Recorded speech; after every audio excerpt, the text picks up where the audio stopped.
Erin, you talked a little bit more about the pros and challenges that you've experienced in your graduate course, and you touched a little bit about the student feedback on how they feel about the course. Can you explain a little bit more about how the student feel about the way that you've altered and utilized OER in a graduate level course? I think that definitely student feedback, they enjoy the tutorials offered by professional, the companies they offered. Definitely it is very helpful. And also on teacher's side, it saved me a lot of time. But I would like to try ChatGPT help me to develop this OER. Yeah. I never tried like especially for like the software, the traditional like math, physics content, how the chat GPA helped me. I have not utilized ChatGPT in more math and science. Have you? Mhm. I've looked at ChatGPT and I found that as far as physics goes, if I ask a physics related question, not defining terminology or something like that, but more a question about solving this problem. Um, it is a little off. Okay, and I actually like it because that means that the students can get that That's to the help. problem right there. It's a great The resource, but kind you of don't want the students to use it. yes, the kind of questions or problems that come up that it's trying to find answers from whatever that's out there, right? So from based off of that, I found that it doesn't hit the money, it doesn't hit the problem precisely, and you can see it. Um It might so provide better simulation and examples of, if you want to collect resources, it's a really good resource, but it's not necessarily the best resource to answer specific, detailed, Yeah. very I would subject add- matter expertise. So you can definitely utilize it to gather all your OER resources perhaps in one place, but not I would necessarily as also like like to tutorial based or anything like that. I would also like to add that, so let's say there's a simulation problem or you need to plot something out and you want to get some MATLAB or Python or some computer simulation program, get the code for plotting it out. Like let's say you have a 2D map of something that you want to do. ChatGPT is great. It'll give you like in less than a minute, it'll probably give you like, it just shows you like it's typing the code, right? And it gives you the whole code to plot something out, right? Or something like that. So certain things like that, it could be useful. We'll see how GPT has changed the world now. No matter where we go, it's always a conversation and seems to come into play. Mitra, can you talk a little bit of how students feel about the way that you've changed your course to have it more focused on the process of finding an answer versus the traditional way of just plugging in the right answer? Good question. It's a lot of the messaging is very important because you got a class of 100 plus students maybe, and um, so so sometimes you have to constantly remind them that this is about the learning process. It's what's important, how you actually connect the dots, how you actually arrive at the answer, not just the answer, right? So and this is this is a message that I need to repeat often in class.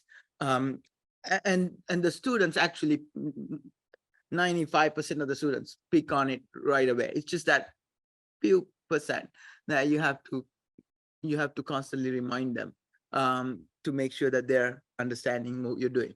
But once that's done, I think that the students actually really engage and really like to, they like the challenge. You have to solve a problem. They like that challenge. And so that conceptual understanding, I make it very clear that the conceptual understanding is very important here. It's not just plugging in something into an equation and getting an answer. It's really why you're doing that, right? So this becomes I think for each subject, it's an individual thing. In my case, I felt the need to remind the students all the time about how important it is to understand the concept, and we spend a lot of time on the concepts. Uh, but I really found from all levels of students, the really like high the students not just getting the high grades, but also really intellectually they are very focused in their from those students to the average to the low, all the students are after some time, halfway through the semester, they obviously they haven't seen the other approach, but they see the the benefit of seeing electricity, these two concepts that are so intertwined together side by side, which is not discussed in any of the textbooks that are out there.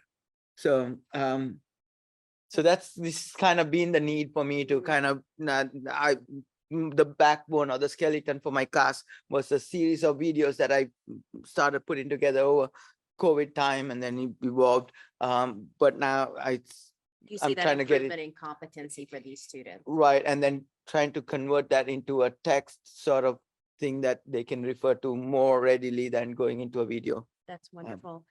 Rick, can you talk a little bit about how OER has impacted your teaching overall? Well, I think one thing is that it has completely transformed the way I surf the web, because now whenever I read the news or whether I'm engaging with social media, in the back of my head, I'm like, oh, I could use that, or that fits there. This, so you have a whole, it's sort of always, your teaching's always on your mind. And when your teaching's always on your mind, sort of nuggets that you can put in your classes come to mind. I have, Twitter is part cesspool, part incredible tool for networking with people and getting to know people. And my Twitter feed is populated with very interesting scholars, and you can watch eminent scholars in the field sort of exchange back and forth. And, a lot of these folks have some of these people are so productive, they must have some sort of graphomania, because in addition to the publications they write, they have blogs and things like that. And many of these blog posts are, responding to current issues, using the tools of the discipline, and these things can be used. So it has sort of made me always thinking about how to improve my teaching, and it has bridged the gulf between what I'm thinking about and what I'm teaching, which is really good. And it has allowed me to, when I'm teaching in my field, the ideas that I'm thinking about for the things that I'm writing can then become the ideas that I test out on students, or that I try out on students. And so I don't feel a sort of teacher scholar division like I felt before. I feel like those two things have come together, and in that way, it's really helped me out a lot. It's wonderful. Aaron, same question. How has OER changed your or impacted your teaching?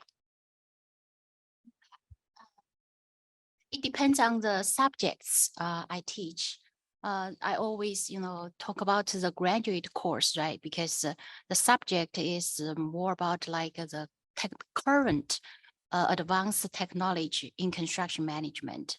I introduce this, especially like the software the student might use when they conduct like the research with professors later on, right? So this course I teach several software they may use. But I also teach undergraduate courses like the introduction to structure system, estimating, advanced estimating. I also used to teach other varieties courses in this department. So I realized some courses is like the professor from Richard. Yeah. Yeah. he mentioned, I like that it's a slow developing process, evolutionary process. So at the beginning, like search the materials, OER resources, it's difficult. It's difficult. Sometimes I have to develop by myself the videos by myself. You need to search the website from other universities, YouTubes, and rely on the librarians in our UNF, send some resources like the links to me, and I need to study them if it is appropriate to my course, the student level, understanding level. So it's a evolutionary process.